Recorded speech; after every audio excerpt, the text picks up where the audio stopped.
ഇന്ന് നല്ല തനതായ രുചിയിൽ നമുക്ക് സേമിയ പായസം ഉണ്ടാക്കിയെടുക്കാം. കണ്ടൻസ് മിൽക്കും അതുപോലെ പഞ്ചസാര കാരമലൈസ് ചെയ്തൊന്നും ചേർക്കാതെ നല്ല ട്രഡീഷണൽ ആയിട്ടുള്ളൊരു സേമിയ പായസം. അതിനായിട്ട് ആദ്യം തന്നെ ഒരു 2-3 സ്പൂൺ നെയ്യ് ഒഴിച്ചു കൊടുത്ത് അതിൽ കുറച്ച് കശുവണ്ടി പരിപ്പ് വറുത്തെടുക്കാം. അപ്പോൾ വറുത്തത് ഈ ഒരു പരുവാകുമ്പോൾ നമുക്കിതിലേക്ക് മുന്തിരി കൂടെ ചേർക്കാം കേട്ടോ. ഉണക്കമുന്തിരി കൂടെ ചേർക്കാം. ഉണക്കമുന്തിരി ഏതാണ്ട് 1 മിനിറ്റ് നേരത്തോളം ലോ ഫ്ലെയിമിൽ നമ്മൾ ഇളക്കിയെടുക്കുമ്പോഴേക്കും ഇതുപോലെ ഒന്ന് വീർത്ത് വരാനായിട്ട് തുടങ്ങും. ഈ സമയത്ത് ഇത് രണ്ടും കൂടെ നമുക്ക് നെയ്യിൽ നിന്ന് കോരി മാറ്റാം. ഇനി ആ ബാക്കിയുള്ള നെയ്യിൽ ഒരു 1/4 ഗ്ലാസ് സേമിയയാണ് കേട്ടോ ഞാൻ എടുക്കുന്നത്. ഈ സേമിയ ഒന്ന് വറുത്തെടുക്കണം. ഞാനിവിടെ വറുത്ത സേമിയയാണ് എടുത്തിരിക്കുന്നത്. അതുകൊണ്ട് ഒന്ന് ചൂടാക്കി എടുക്കുന്നേ ഉള്ളൂ. വറുക്കാത്ത സേമിയ ആണെങ്കിൽ അതിൻ്റെ കളർ ഈ കാണുന്ന ഒരു ബ്രൗൺ കളറിലാകുന്നത് വരെ ഇത് വറുത്തെടുക്കണം. വറുത്ത സേമിയയാണ് എടുക്കുന്നതെങ്കിൽ അതൊന്ന് ചൂടാക്കി എടുത്താൽ മതി.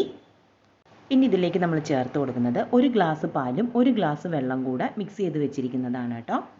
ഇതിലാണ് നമ്മളിനി സേമിയ വേവിച്ചെടുക്കാനായിട്ട് പോകുന്നത്. ഇളക്കി കൊടുത്തുകൊണ്ടേ ഇരിക്കണം. ഒരു 7 മുതൽ 10 മിനിറ്റ് വരെ എടുക്കും നമുക്ക് സേമിയ വെന്ത് കിട്ടാൻ.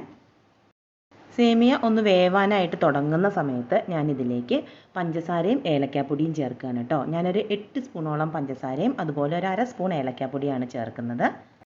ഇപ്പോൾ ഏകദേശം ഒരു 8 മിനിറ്റോളം കഴിഞ്ഞിട്ടുണ്ട്. നമ്മുടെ സേമിയൊക്കെ നന്നായിട്ട് വെന്ത് നമ്മൾ ഒഴിച്ച ആ പാലും വെള്ളമൊക്കെ ഒന്ന് വറ്റി വന്നിട്ടുണ്ട്. ഇനി ഇതിലേക്ക് നമ്മൾ ഒരു 2.5 ഗ്ലാസ് പാലും കൂടെ ചേർത്ത് കൊടുക്കുകയാണ്.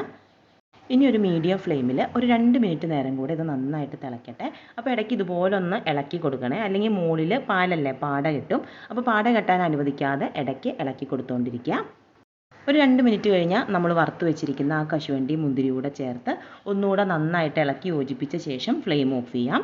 ഫ്ലെയിം ഓഫ് ചെയ്ത് കഴിഞ്ഞാൽ ഉടനെ ഒരു 1/2 സ്പൂൺ നെയ്യൂടെ ഇതിൻ്റെ മുകളിലൊഴിച്ച് ഒന്നും കൂടെ ഇളക്കി യോജിപ്പിക്കുക കേട്ടോ. പായസത്തിൻ്റെ വലിയ ചൂട് ഒന്ന് ആറുന്നത് വരെ ഒന്ന് ഇളക്കി കൊടുക്കുന്നത് നല്ലതാണ് കേട്ടോ, മുകളിൽ പാട കെട്ടാതിരിക്കാൻ. നമ്മളിതുപോലെ സേമിയ പായസം ഉണ്ടാക്കുമ്പോൾ ചെറിയ ചൂടിൽ തന്നെ സെർവ് ചെയ്യാനായിട്ട് ശ്രദ്ധിക്കണേ. സിമ്പിളല്ലേ? അപ്പോൾ ഈ ഓണത്തിന് എല്ലാവരും ഇതൊന്ന് ട്രൈ ചെയ്ത് നോക്കണേ.